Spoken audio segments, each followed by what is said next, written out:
Well, hello there, and welcome to Best of Both Worlds with Linda V. Taylor. It's so nice to have holiday quilts, and that's what we're working on today. Stay tuned.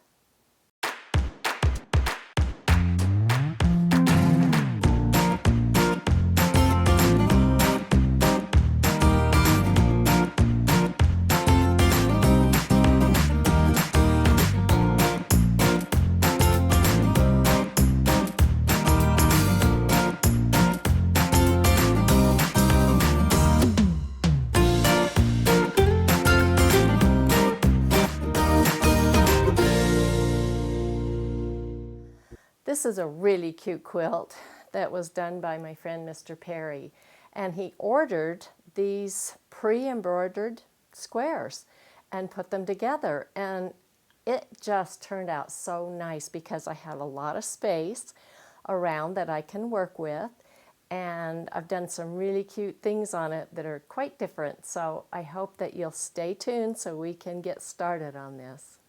This is a picture of the Halloween quilt finished. It's so cute. These were pre-purchased embroidery squares and put together. So of course the first thing I do is stabilize, and the squares have the off-white fabric, so I used that color to stabilize and stitch in the ditch around all the squares. And in the three borders, there's a black border on the outside, a purple, very busy border, and cute Halloween fabric, and then an orange one. So I decided to do my pumpkins in all three of those borders because I knew nothing really is going to show up very much because of the busyness of the fabric.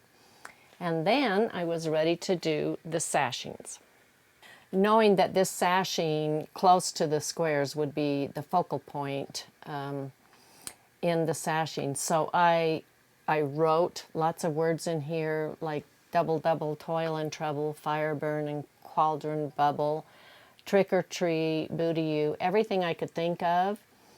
And that worked out really well because you can make it little or big or however you want. On the bottom of the quilt I did a little different, and I'll talk about that later. Here is the computer screen with some of the writing I did. Salamagadula, Michikabula, Bibbidi Bobbidi Boo. That's always a hard one for me to say. But these just worked out so well, and they filled up a lot of that sashing.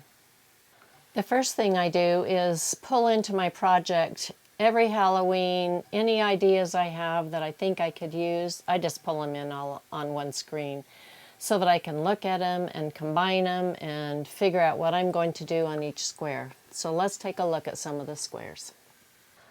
This is the first square, and I used purple thread on most of this because I knew it would show up so well, and I just found these scary trees with gravestones, and that's what it looked like to me. I didn't mind going over the embroidery in places with some of those spooky trees, but it turned out really well. This cute little square with the witch, I put, writing at the bottom, I put which way to the candy, spelled witch like a witch. There's little ants across the bottom, the ant parade. And then I put this way, this way, this way, this way. And then I went out into the sashing and going down because I saw on the second row on the left, there was candy. So that's what inspired me to do this one. I love this square. This happy little Halloween gnome, he just looks so happy and kind of like a party. So I put some ribbons in there with some ghosts, some stars, a bat, and that cute Happy Halloween with the bat in it. I love this one. This is the next row down, and this square on the far left is where the candy is, the little pumpkins making candy. So in the sashing, my arrows point down and go this way, right through the sashing over into the square. Then I added a little cat and put trick or treat, of course. And then I put the spider web over both of the, right through the sashing into both of the squares. And I love the little cat in the next one with bats and pumpkins, beware. You can just add so much, and it is so fun.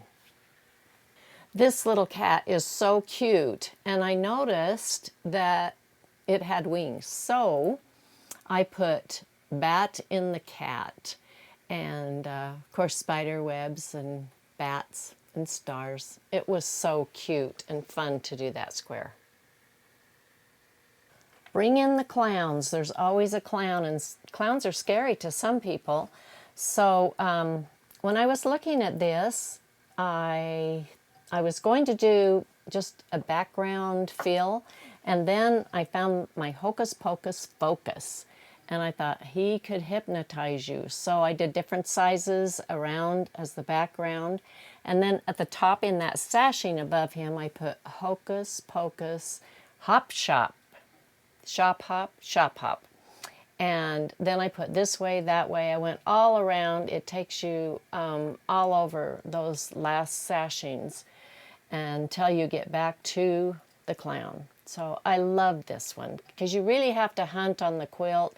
Gives you something to do, to look at, and to find. This little shoe with the house is spooky.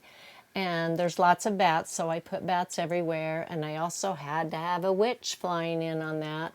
You can put these spider webs and spiders everywhere. And then, of course, I grounded the shoe by just a pattern. And I think it turned out really well.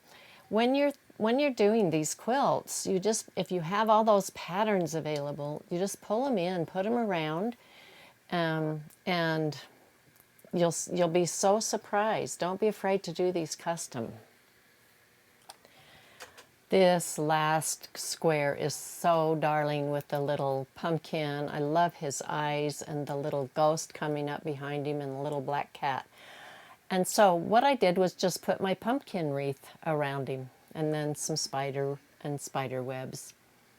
Very cute. I just adore this quilt, and I hope you won't be afraid to do custom on your stuff. You know, not everything has to be an edge to edge because there's so much more personality in a custom quilt. So now that you've seen each square explained and why I chose different patterns, here's another picture of the overall quilt. Would that be cute on your wall? Absolutely. Have fun. I hope all your holidays are wonderful. Thank you so much for watching today. I had so much fun.